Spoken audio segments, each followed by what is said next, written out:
आतिफ असलम को गालों पर किसिस किसने की, ये तो हम बाद में डिस्कस करेंगे। पहले हम इस मौजू पर बात कर लेते हैं जिसने इंटरनेट की दुनिया पे तहलका मचाया हुआ है। जी हाँ, अभी कुछ ही रोज काबिल टी सीरीज ने आतिफ असलम का गाया हुआ गाना किन्ना सोहना अपने यूट्यूब चैनल से हटा दिया।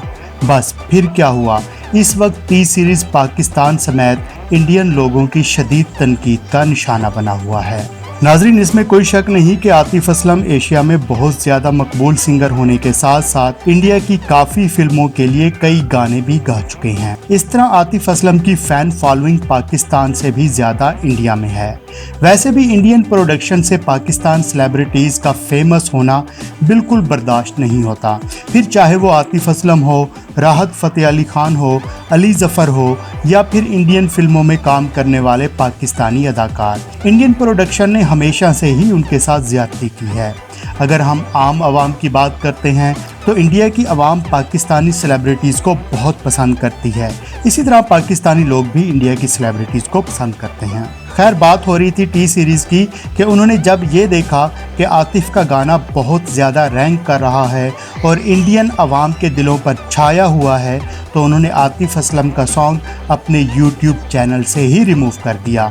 और जहां तक आतिफ असलम के गाल पर किसिस के निशानात का सवाल है, तो जनाब ये भी इंडिया वालों ने ही अपनी मोहब्बत का सबूत देते हुए ये निशान आतिफ के गालों पर सब्त किए थे।